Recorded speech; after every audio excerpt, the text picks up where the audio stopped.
Welcome to the Anthropos, Unwavering Ecolution, a podcast exploring bold imagination or insightful ideas of innovation, climate action, and a culture for a planet absorbed in creation. Here, we explore the fascinating crossroads where environmental innovation, climate action, and popular culture collide. From visionary entrepreneurs and policy thinkers to storytellers and changemakers, each episode invites you into conversations about the systems, stories, and creative forces shaping the future of our world. Because the path to a more sustainable future isn't just about science or policy, it's also about curiosity, creativity, and the stories that inspire us to see our planet differently.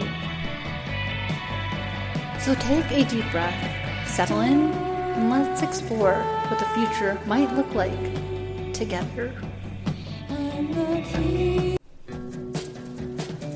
Travel has always promised transformation.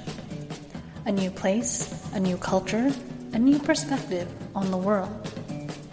But in an era of climate change, cultural globalization, and a growing conversation about equity and responsibility, even something as joyful as travel is being re-examined. What does it really mean to travel responsibly today? And when people travel with the intention to do good, through volunteering, service trips, or even community projects, who actually benefits?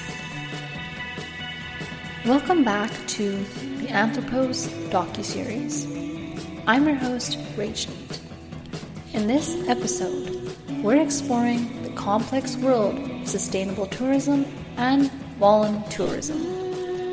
The promises, the misconceptions, and the ethical questions that come with trying to make a positive impact abroad. Joining us today is Kimberly Haley Coleman, founder and executive director of Unwavering, a nonprofit that has spent more than 2 decades organizing community-focused international service programs in over 25 countries. Through her work, she has helped shape the conversation around ethical travel and responsible global engagement. Together, we'll unpack what sustainable travel really looks like in practice, from environmental footprints to cultural power dynamics, and ask a bigger question: how can global travel evolve to support communities rather than simply pass through them? Let's dive in.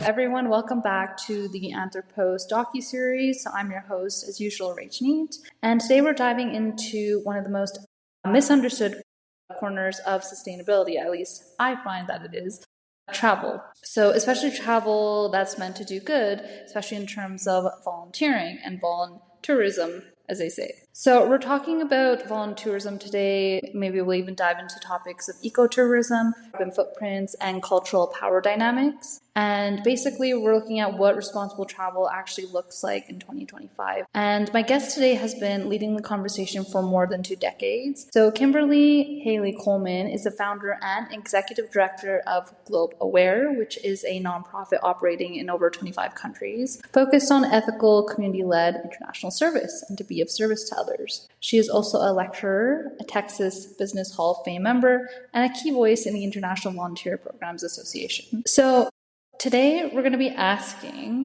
what does sustainable travel truly mean? Who benefits and who decides? And what does responsible global engagement look like in a world facing complex environmental and social challenges? So before we get into it, I'll actually get Kimberly to introduce herself personally, and then, we'll play a fun little icebreaker after that, just to get to know you better. Great. Thank you so much. And thank you for having me. Yeah, so I am with Unwavering, and our primary focus and function is providing short-term service abroad programs, experiences around the world. They're 1-week programs all over Southeast Asia, Latin America, the African continent, and so on. So people are basically signing up, and they're getting a full experience. They're accommodations, their meals, the project materials, medical insurance, their bilingual coordinator, and so on.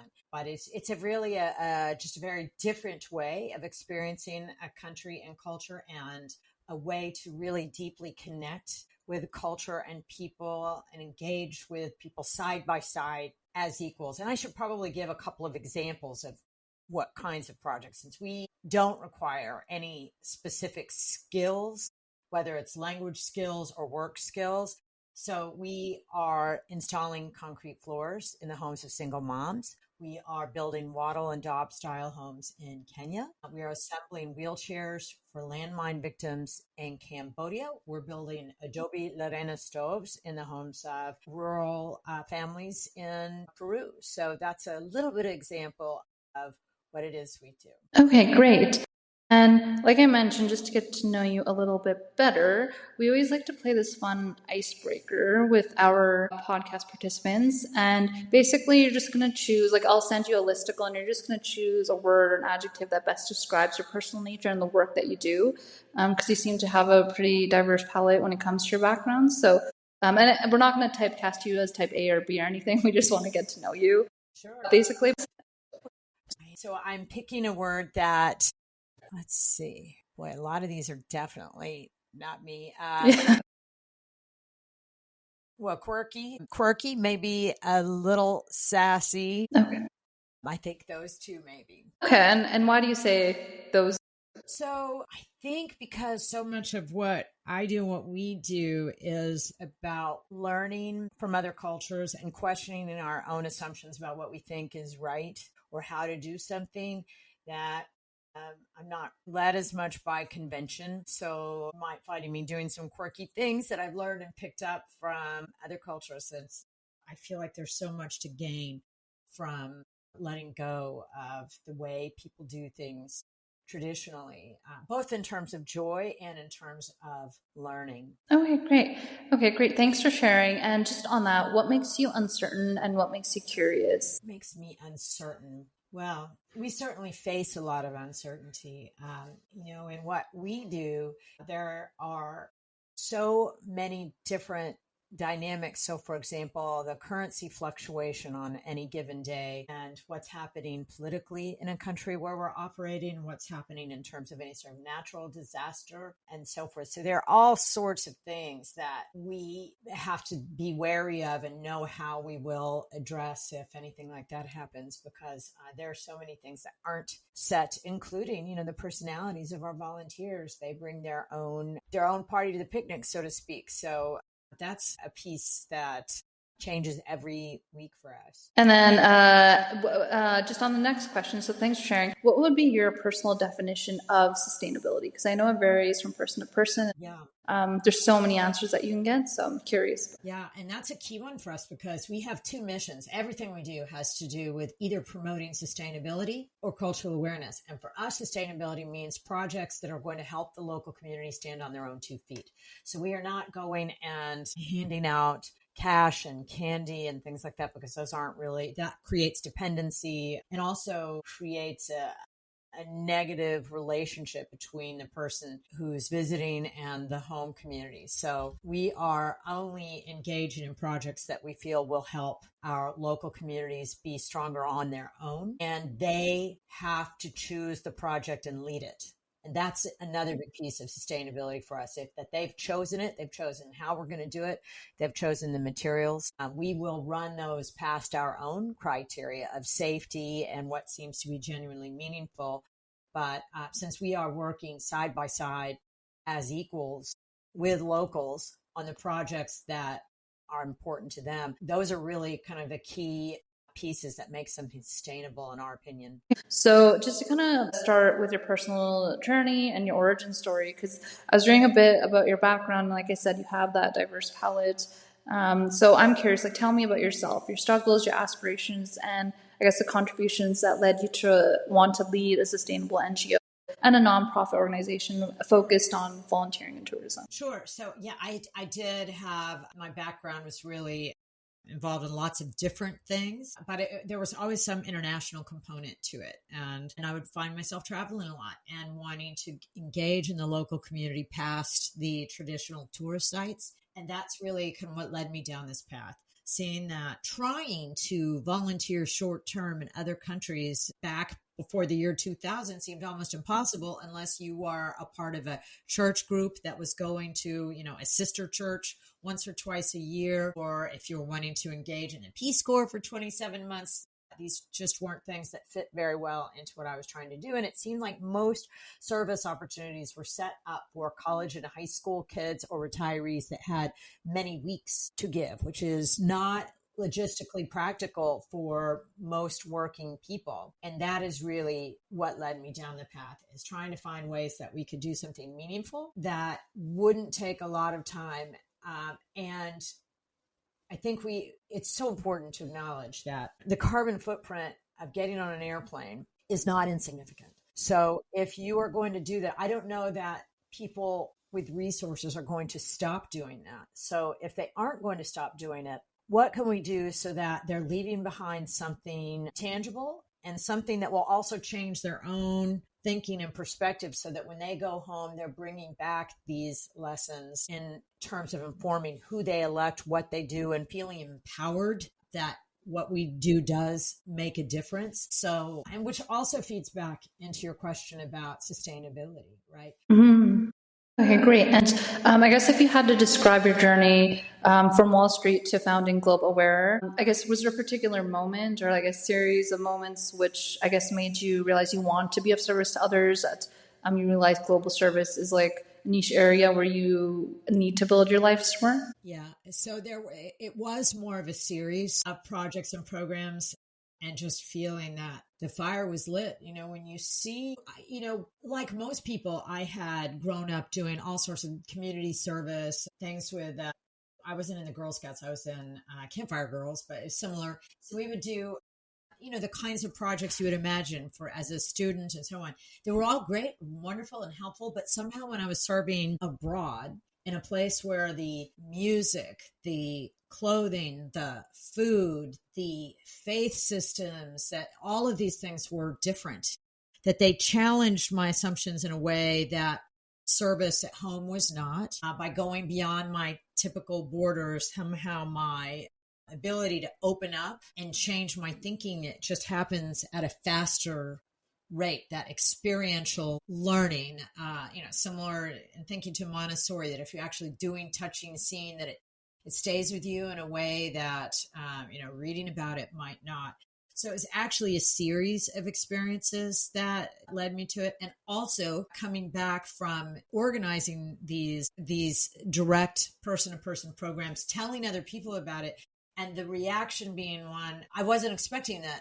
Gosh, this is something other people are interested in too, that they want to do it. And finding it was very easy to find people who wanted to go back with me and do this. And it was a series of these aha moments. I'm not the only one who gets something by doing this. Other people get something similar from it too. So yeah. Okay, great. Yeah, thanks for sharing. Just to go into evolution of Global Aware, which I'm curious about in its early years. So is there, a basic philosophy that you operate by?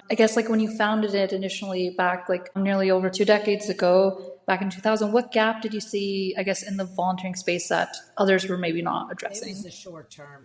So that, I feel like if you were between the ages of, say, 26 and 66, it was hard to fit whatever was available into your lifestyle. And yet I feel it is those people who need that kind of experience just as much or more than a student. It's so easy to get caught up into a corporate lifestyle of a dog-eat-dog competitive environment, a cubicle life, a Zoom life, where that need to tap into humanity for that sense of renewal and purpose, that demographic, me, somebody who's not a student anymore, needed it just as much. Okay, interesting. Yeah, thanks for sharing. How has global volunteering changed over the past 25 years, I guess? And how has Globe Aware adapted along? So a lot. Well, there's been a real roller coaster ride, a real evolution in this space. After Globe Aware started in short-term programs, a lot of other programs started offering shorter-term programs. A lot of them are more teaching-based. Ours tend to be more physical. And then when the 2008, 2009 crisis happened, a lot of people went out of business. And then during COVID, when borders were closed, a whole lot of companies consolidated, merged. And so we've seen a change in that area. And we've also seen, I'm going to just guessing here, from maybe 2011 to 2018, there have been some organizations that weren't practicing very ethically and that were putting vulnerable children directly in contact with adults they should not have, or they were not asking the local community what they wanted, or were just telling them what was needed. So words like white man savior complex, or kind of a negative aspect of voluntourism arose, and people were more skeptical on the value of the space. Or even terms like poverty tourism, where people were taking photos with a poor baby to post on social media, but without really leaving anything meaningful. Right, Barbie tourism. I saw the thread on Instagram. Yeah. So we've really seen that spectrum happen. Mm-hmm. So we really have seen an evolution. Who knows what's around, something that's impacting us right now. A lot of the communities where we operate, a lot of the children in our programs in South Africa are on HIV medication that was paid for by USAID, which is now gone. So, there are always these things that will be changing, that will impact our communities, that we see and are trying to work within and see how has that changed what we do and how we do it? Can we be of even more service in this other ways? Thanks for sharing. Because I come formerly from yes, I did grad school in sustainability. Formerly it was the anthropology academic background, and they always talked about how, you do participant observation and you have to be really respectful of, the local ethnic community. And I was actually ended up working in sports broadcasting, being a reporter, and then you have to learn how to build a report. So I have this interesting background. So I've always been curious how you actually work with, these foreign communities abroad in other countries. So the question is, how do you build trust with communities in these various global destinations early on, especially regarding short-term volunteers? So because we start everything, the genesis of everything is from within the community, we have our staff members that leads everything on in our communities is from that community. They are there because they're shepherding our volunteers through the process and explaining culturally how things are done and why, and fostering these conversations so that people are thinking a bit more about the culture in a way they might not have if they were just experiencing it as a traditional tourist, which is more of a consumer-based mentality where you're, going to churches and museums, getting off and on a bus and eating in restaurants for tourists, chain restaurants.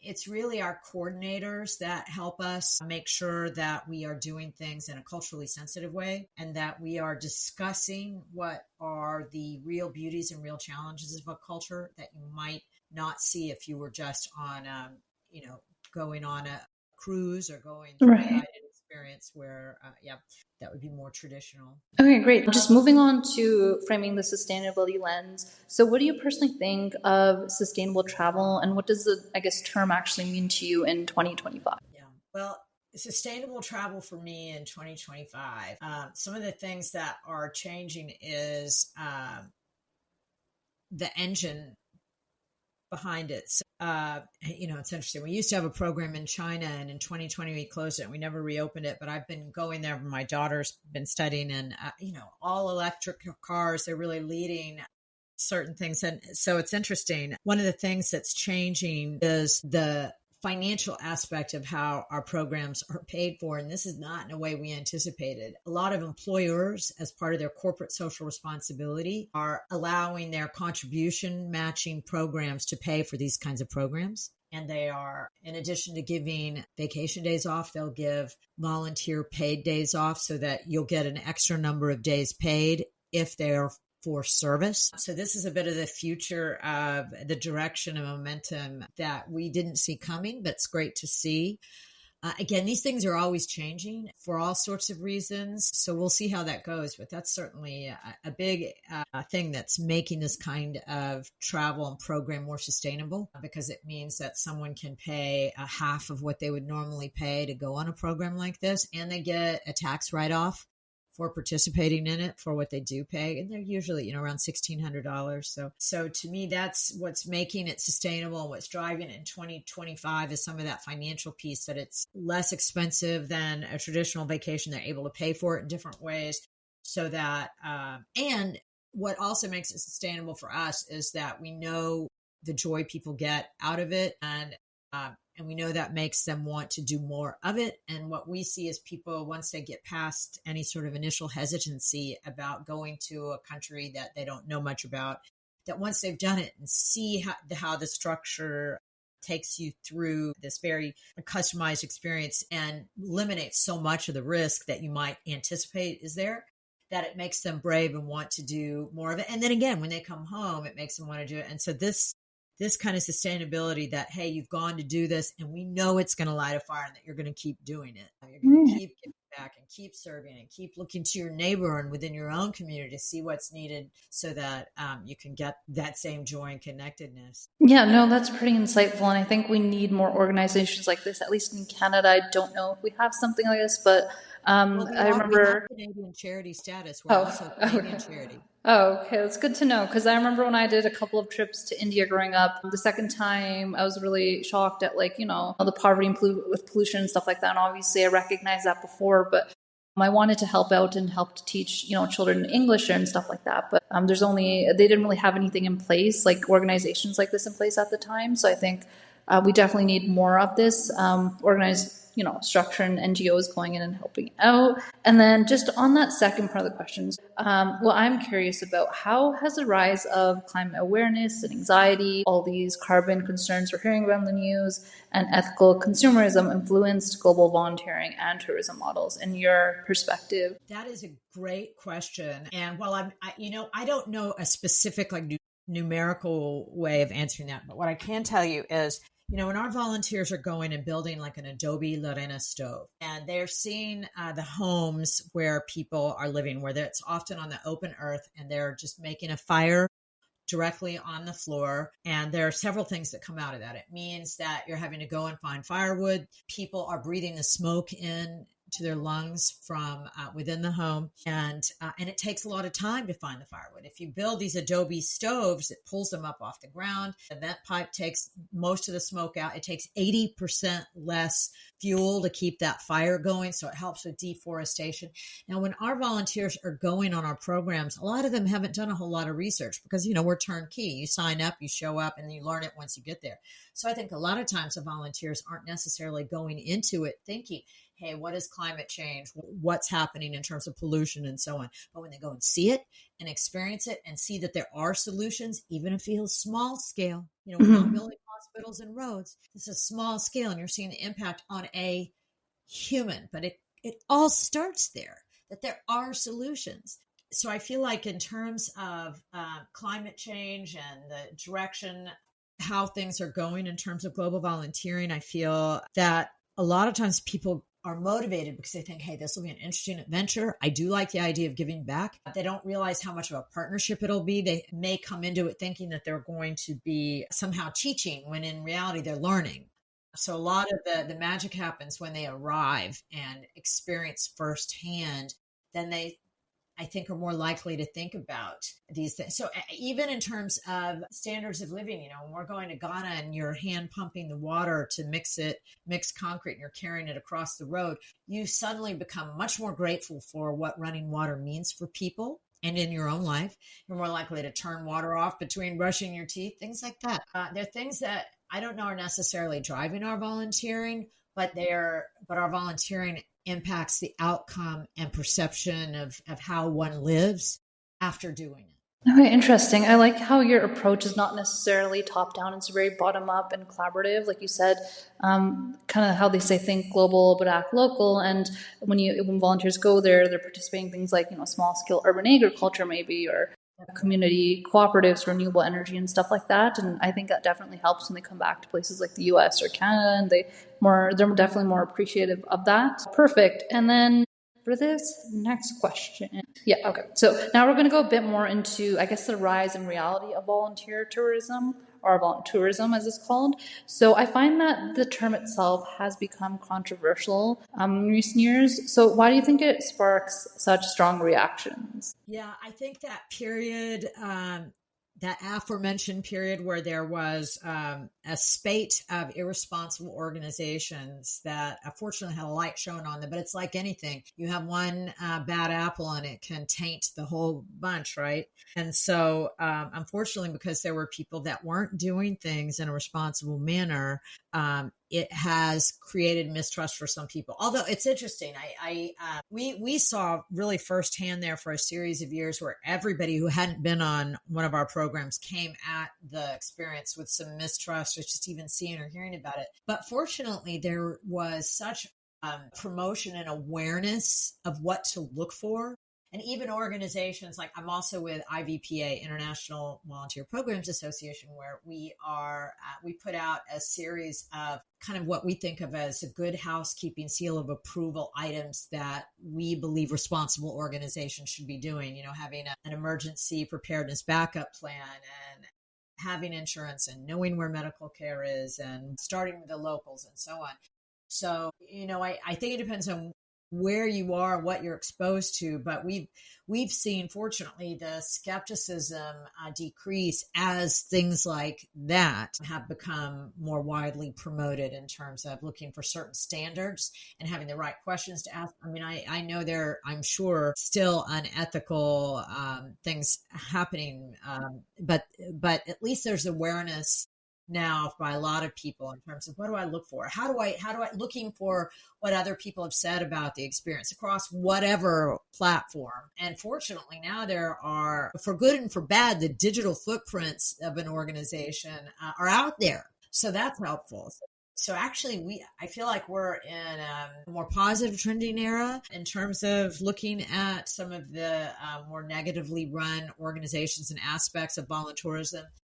We don't use that word about ourselves, although we recognize that in the space, there's not one term for this, whether it's short-term service abroad or experiential learning or volunteer vacations. There's so many different ways people look at this. But fortunately, we feel like we are seeing an upswing in terms of positive ethical service abroad. Okay, yeah, no, that's interesting because I remember maybe that's more of the Swedish perspective, because that's where I went to school abroad, and they were a bit critical about it. And I guess, and they mentioned, it perpetuates things like neocolonialism and, again, like you mentioned, the white savior complex and stuff like that. Yeah. But like you said, I think, like what you said, a few bad eggs kind of give a bad reputation to all the organizations. That's not necessarily true. So it's interesting to definitely get your take on that. Like, you have to kind of do your own kind of legwork and research to determine if it's ethical. And you have to do that with so much disinformation these days anyways. So I think that's great.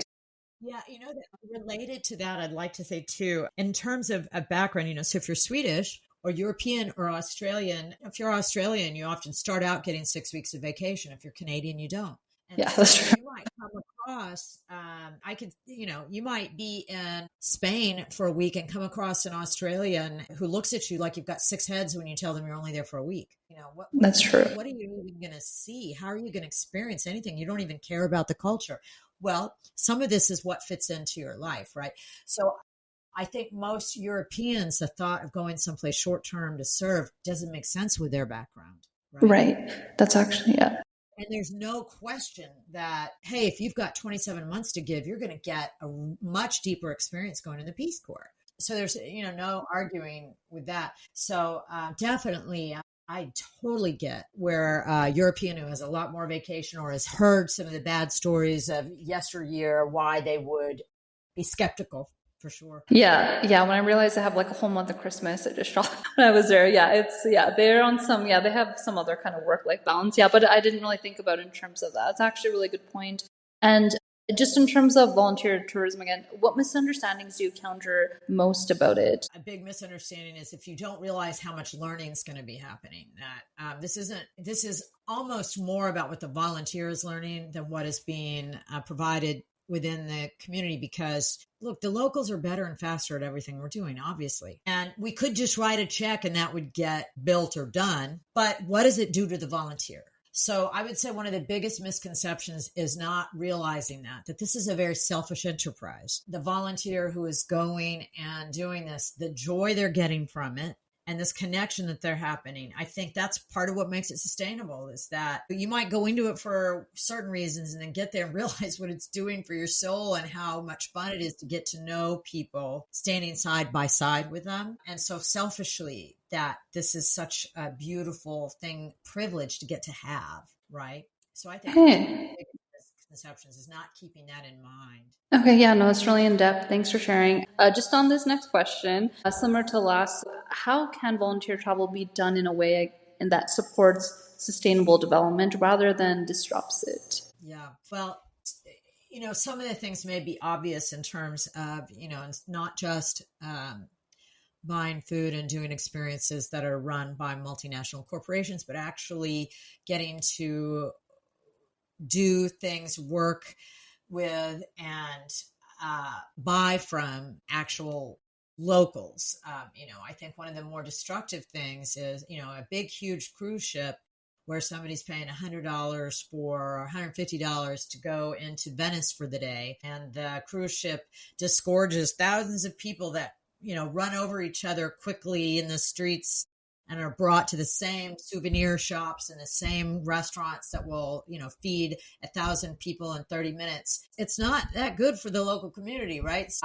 And then the local community is looking at tourists in a very negative way. Right. The Peace Corps was established by John F. Kennedy partially to create a constituency of people from whom we could choose, where people had learned how to solve problems cross-culturally within another community by having lived with them for 2.5 years. And it also turns out it's not just helping that person, but then those local communities are looking at a North American as being somebody who's not just wanting to consume and take photos of them and go to the churches and museums, but actually caring and standing alongside them. Yeah, no, that's good. That's a valid point. And just moving on to more community-led approaches. So again, designing those ethical, sustainable programs as you do. So you emphasize that communities lead the, decision-making at GlobalWare. I guess, what does that approach mean in terms of practical day-to-day terms? Who's not aware? Maybe they've never done anything like this before? So, and we do find there's plenty of people who show up without any sort of preparation besides the entry requirements, and so our coordinator has an orientation to go through. This is the week. This is what we're doing. This is why we're doing it. These are some things to know culturally. And then we've got a variety of exercises that we do every morning to kind of help tease that out, discuss some aspect of the culture that we know most people aren't likely to know or even question if we didn't point it out. So the coordinator is in charge of doing all of that. If without our coordinators, really, they're the ones who guide and create the experience and are staying in contact with the local community. So our coordinators are everything for us. Okay, and do I probably should ask this before, but do volunteers get to stay with host families? Is that also an option, or is that usually how it works? Every program location is different. So it just depends on what accommodation makes sense for us in that location. Sometimes it's kind of mid-range to modest accommodations. Sometimes it's a compound where we've got a contracted leased rate where we always are. When we have larger corporate groups, we will sometimes be in nearby hotels, but these are not the Ritz-Carlton. And then we also do have some homestays. So it really, this is something that people see when they go to the website and they're picking the country and the date. They see what the accommodations are, so they know ahead of time what to expect. And then, of course, all of our materials include all that. After somebody's registered, we start sending them, here's your orientation packet on this, what the weather's going to be like in the local community. Here's what to pack. Here's what you need to know about vaccinations and so on. So, and then of course we have podcast channels and YouTube videos explaining things. But again, we find a whole lot of people don't even go through all of that. They just maybe look at what to pack and then they figure everything else out when they get there. Okay, great. Yeah, no, that's great. It's not just it's not going to be like a typical Airbnb. It's really thought out and fleshed out and everything. So that's good to know. And then how do you prevent, these short-term volunteers from accidentally, causing more harm than good in communities that rely more on that long-term aspect of sustainable development? So something I left out is that, in these communities where we work, we're sending volunteers pretty much every other week throughout the year. So we've got this ongoing, long-standing relationship with these communities. And our volunteers can see, this is what we did last time. Does it look like it's being used? Does it look like they care about it? Does it look like they appreciate it? Do they look happy to see us? And our coordinator is that between the volunteers and the local community, and between groups going and checking. Did we do it? Did we do it right? Ending? How does it look? So that's really a lot of what we do to make sure that things are in a long-standing way, making some kind of compelling difference for the local community that isn't destructive. And I think the volunteers see it too. They see the gratitude and joy on the faces of the local communities when they're greeted, which says a lot in terms of their reception, says a lot. Okay, great. And now just moving on to ecotourism, environmental footprints, and regeneration. I know you kind of focused on that as well as for your expertise. So ecotourism, as you know, is often marketed as being so-called eco-friendly. But again, many programs are greenwashing, as you know, and don't actually meet those like genuine sustainability standards. So what should travelers look for, whether they're volunteering or not? Yeah, I'm curious to get your opinion. Yeah. So, to me, ecotourism is such a big, vague term, and it can mean so many different things. But in terms of if volunteers are looking for service abroad, I think one of the key pieces is one of the things that was happening that was very negative years ago was somebody would pay, $1,000 to go and volunteer in Costa Rica. And basically they'd be dropped off at someone's home for a week and told, and locally the family's going, okay, well, maybe you can go clean up over here without a staff member actually guiding and helping and leading. I think it's really, and that costs money too. I think we have one of two reactions to the way we do things. Hey, why do I have to pay to volunteer? Why isn't the local community caring for me? If I'm giving them my time, why can't they give me their food, and their home, without realizing that most of the communities where we work, they can barely feed their own families, right? Right. And then the other reaction is, how do you do this so inexpensively? But we do pay our local coordinators and then our local foremen. So when you're mixing concrete, we do not want to be replacing the local jobs, right? So our local foreman who's sitting there making sure that, is this the right moisture content for the concrete production? I'm not an expert in that. We've got to have the locals, and we pay for that. So, I would say if you find something that looks too good to be true, hey, you can go and volunteer for $800 and wherever, watch out.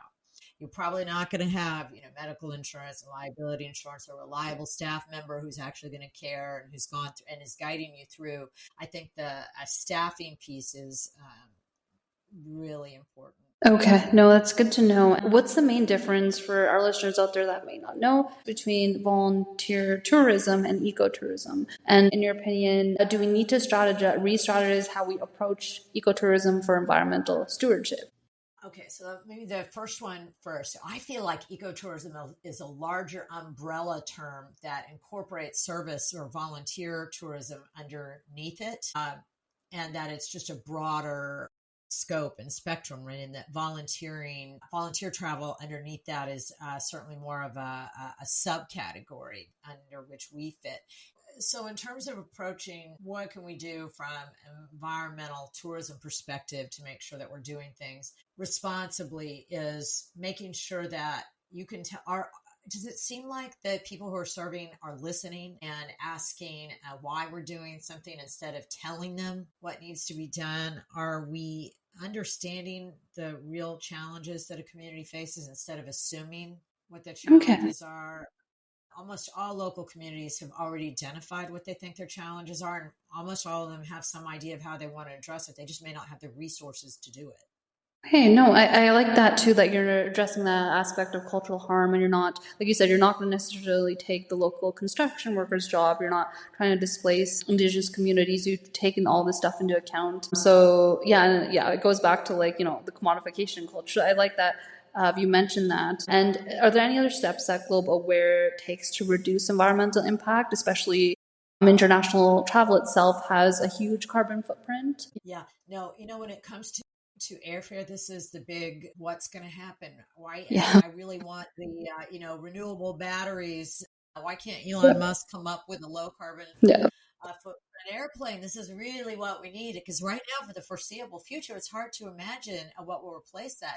And so our bigger reaction to this is more that if we're not going to be able to stop air travel, which has such a big impact on the environment, then if we're not going to stop it, then what are we going to do that will at least have a positive impact on the side of the person serving and on the side of the community where we are serving, so that they're both improved, and hopefully coming home thinking, number one, hey, I feel like I can do something. I know how to do something. I feel empowered. I now am motivated to do this, and to elect people that care about the climate and the globe and people and education and healthcare. And also that the local community is hopefully looking at North Americans and thinking, well, gosh, maybe I feel friendly towards them, good towards them, and not feeling like I want to bomb them. Unfortunately, right now, we do not have an answer to airplane carbon footprint. Mm-hmm. Really, this would be, if somebody asked me if I could wave a magic wand, that would be it. Right. Okay, no worries. But I guess just on that, how do you, I guess, balance the paradox or this, I guess, tension between travel's environmental costs and the value of cultural exchange and authentic human connection? Like you said, you have to kind of internalize these externalities, and you have to kind of look, maybe that authentic human connection is worth it. Do you have any thoughts? I know it's a difficult question. So, and I may have already forgotten the first part of the question, but I can tell you that when we're having these experiences, like, so for example, when we're in Guatemala working, putting in a concrete floor, usually it's a 14, 15-year-old girl with very young children. And we are getting to know her and her family while we're doing this. And we are learning how to make tortillas with a local family using the local ways, so that we are tasting it, learning and seeing and showing that local family that we want to be a deeper part of the fabric and not just write a check. We want that direct connection and all of those things, whether it means we're stopping to play soccer with a kid, and that we're not focused only, and this is really hard for North Americans, not focused only on productivity. That is a really relentless beast, that we don't realize the bias, the default with which we see the world based on things are only good if they're based on productivity.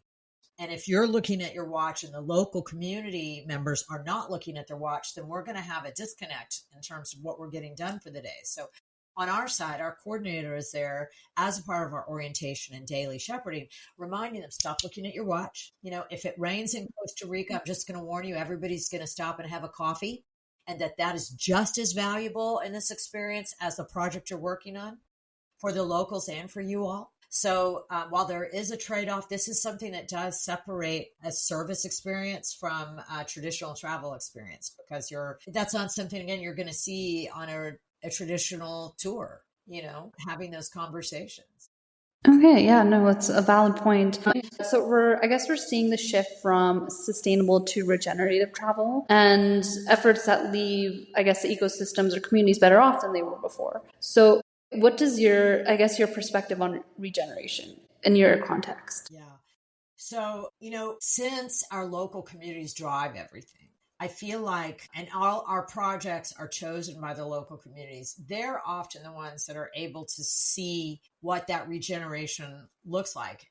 In Kenya, in addition to building homes, we built a bakery a couple of years ago. This was not our idea. This was a local community. And what they're doing with the bakery is they're selling half of the bread, and they're using the money from the proceeds from that to sustain the homes of a bunch of HIV impacted families. And it is really fascinating to see how, honestly, I just don't think from here in the US, we would have had the wherewithal and resources to know what would and wouldn't work. We just wouldn't, but they do.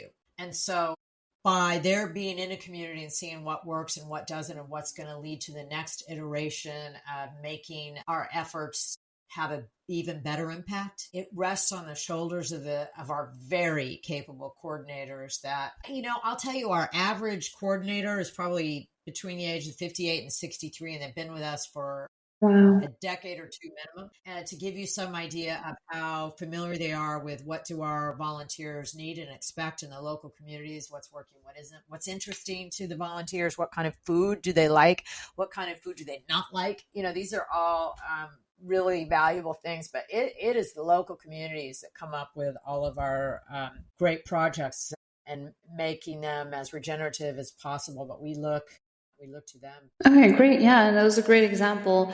And now just transitioning into like, I guess, power dynamics, culture, and I guess ethical cross-border interaction, which I'm curious about. So in terms of power dynamics, what power dynamics show up in volunteer travel that most travelers never notice when they're there? Well, and we do try and discuss these things because a lot of them are invisible. Even having a passport is an invisible umbilical cord of privilege, and pointing out that, if you're from Peru and you want to come to the United States and you apply for a visa, chances aren't good that you are going to be approved. Not only is there a very high cost to approve it, it's very difficult to get an appointment, so that it's very willy-nilly on what that agent will allow or not allow you. And I think it's getting harder and harder.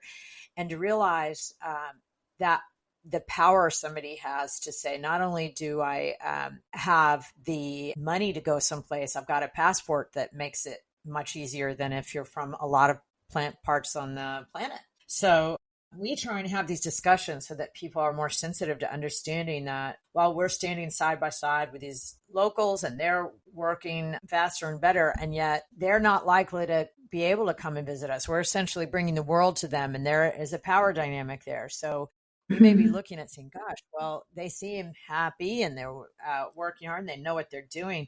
And yet it's really easy to look past the fact that if somebody has a heart attack in the middle of rural Guatemala, what is their access to transportation into a hospital? Our volunteers, we have all of that. Right. Maybe on the same location, our volunteers and our local, but in the community, next door, somebody has a heart attack.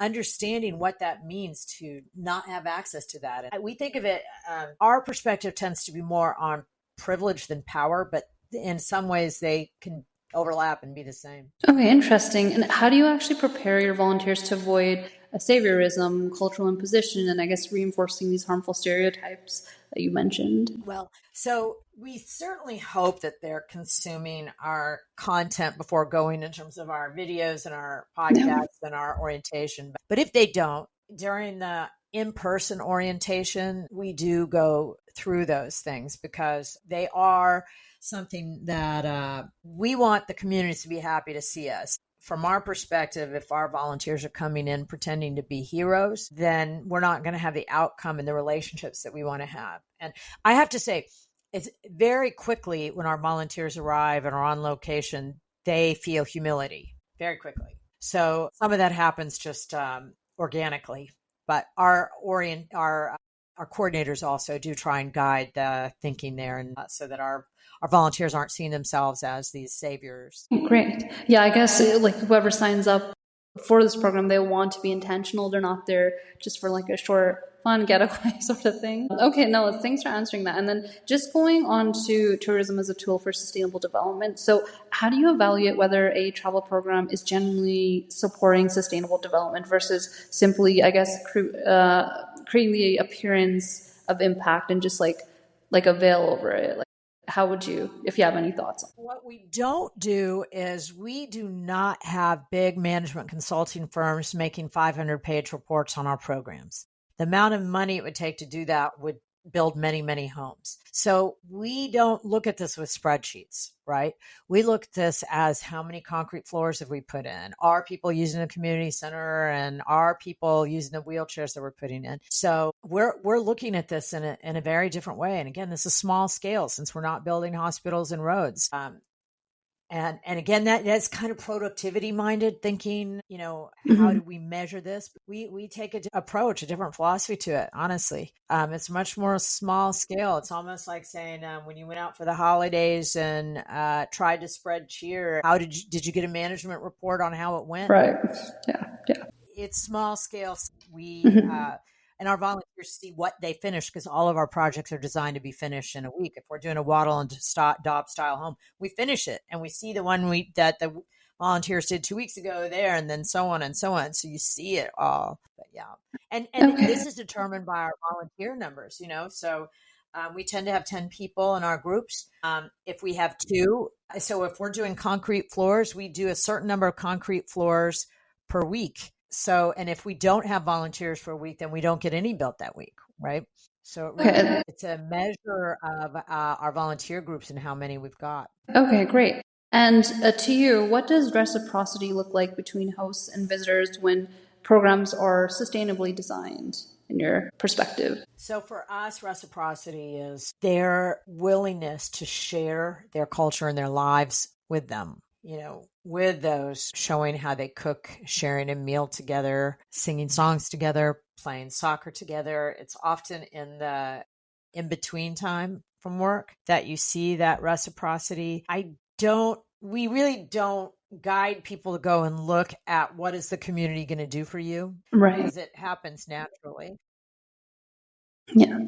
But, our volunteer, gratitude is such a natural byproduct of what happens on both sides, that the reciprocity is a very human element, a very soft power type of thing. So harder to measure, definitely, in terms of those interactions, the human interactions that happen in and around the projects and programs. Yeah, and like you said, if you come in with humility and you're humble enough, it kind of just naturally flourishes. Basically, that's the idea, that it will.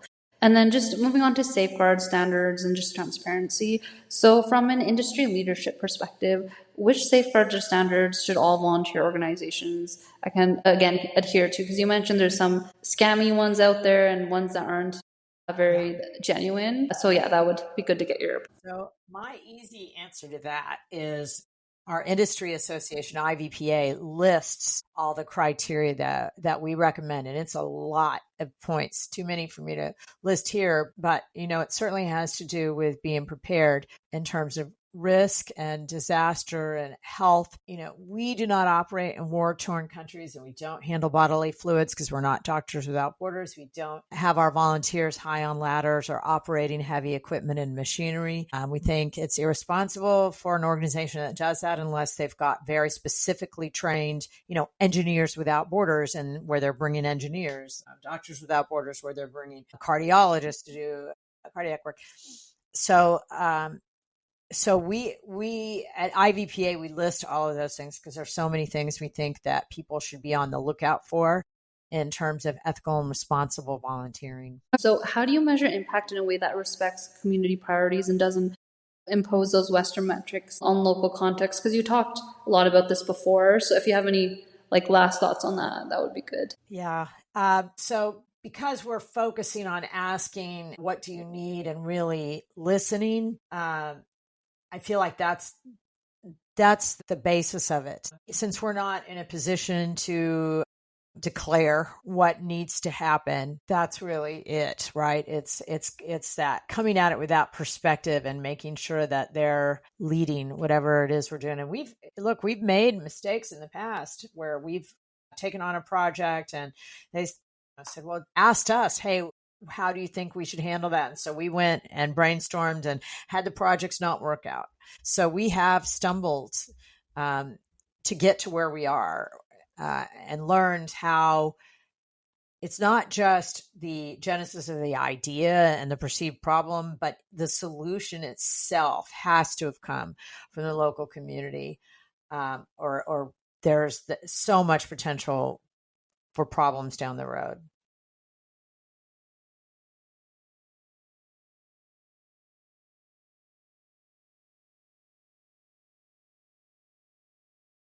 That's a good question. That is a good question. In terms of what the next generation will be doing for service travel. And, I feel like things are changing so quickly in terms of AI and global connectedness that I don't know what that's going to look like. I hope it means that a lot more people that thought this kind of thing was beyond their capacity to do, for whatever reason, somebody who doesn't have a passport right now and thinks this just sounds crazy. I could never see myself in Zimbabwe. They probably eat monkey eyeballs there. Those are the people I really want to experience this, because then they see how when you're at home, you can fix something for someone, plant something for someone, just caring about your local community. But it's easy to not see it, but to be in a routine.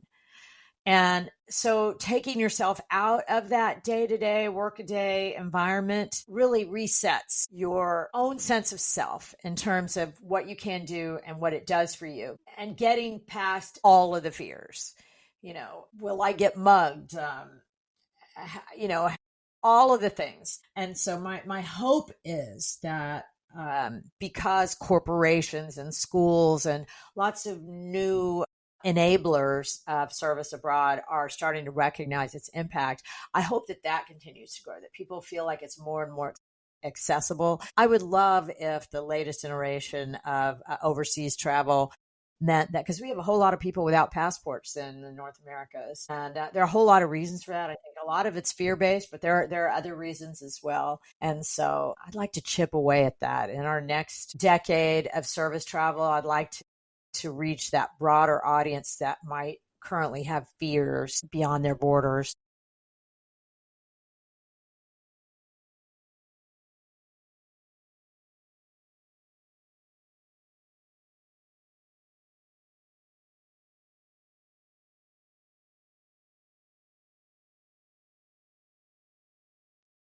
Yeah.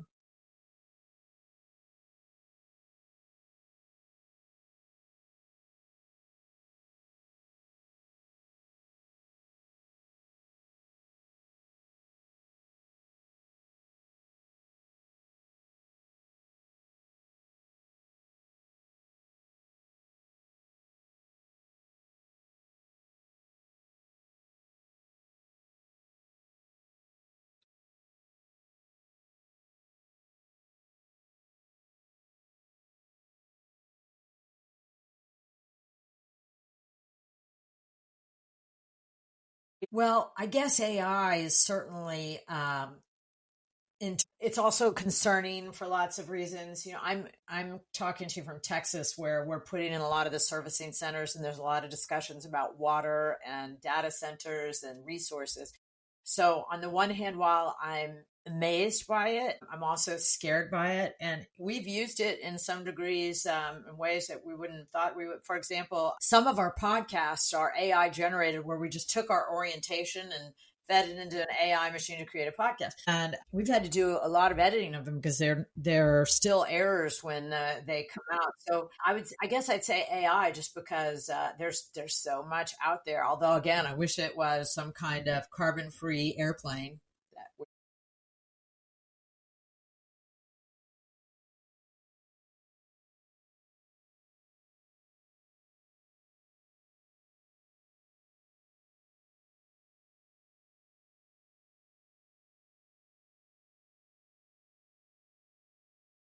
Encouraging the local communities, or the volunteer. You're saying to encourage the volunteers. Yeah. Well, we hope that by continuing to ask them, what do you need and how do you want us to do it, that is helping keep it forefront of their mind that they need to be the ones guiding their future, and that we're just here as an extra set of hands and financially to contribute to whatever the materials are. But hopefully by continuing to ask them that question, that hopefully that will keep our local communities realizing that they're driving the bus.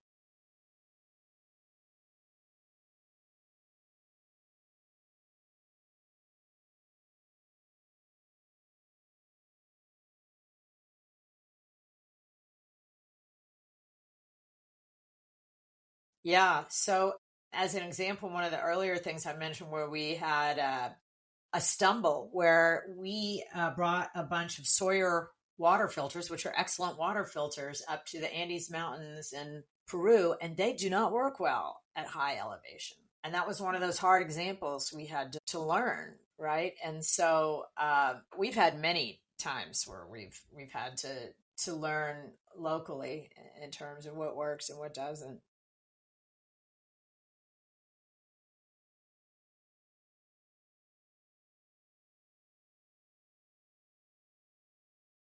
Certainly getting past initial fear, listening more than talking, just being open, challenging your assumptions on what you think are the guiding principles for a life, letting go of productivity, minded thinking. We will get our project done.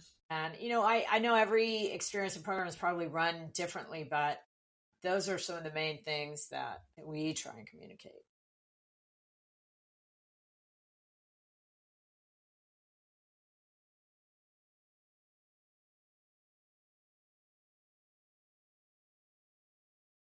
Yeah. Well, I'd really encourage them to go to the IVPA website because we have a whole list of questions there in terms of what should be asked. And there we have both detailed versions and we have little bullet point questions, and you don't have to ask all of them, but I think they're a really good starting point because we've had so many organizations come together and over a really long iterative process came to these. And so it's a great source of lots of minds that went into creating this very thoughtful and detailed list.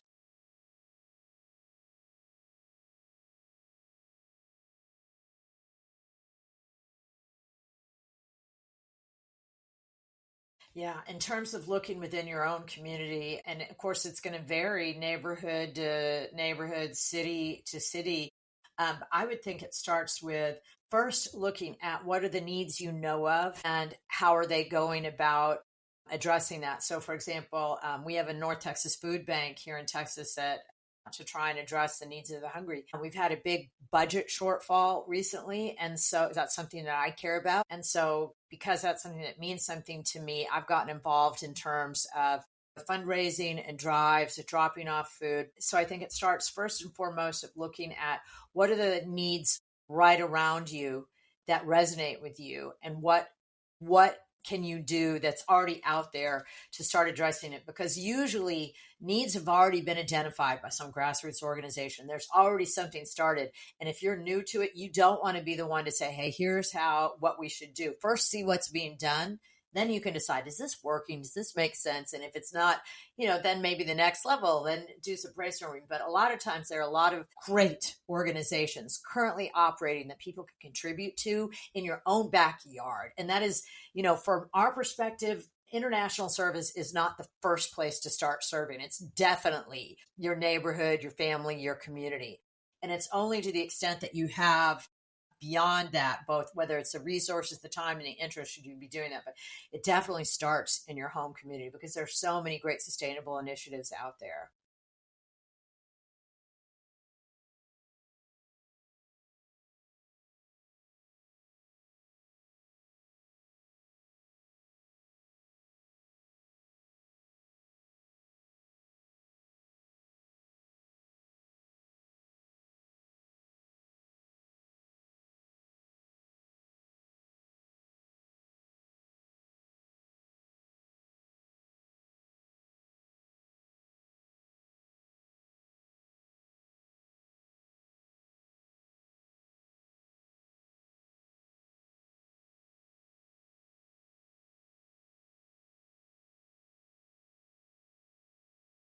Yeah, I hope that there's more careers in this area in the future. One of the big issues is organizations like ours, most of our staff live in the countries where our projects and programs are happening. So, and because we want locals driving things, we hire locals, not foreigners. So most of our jobs are not going to North Americans, right?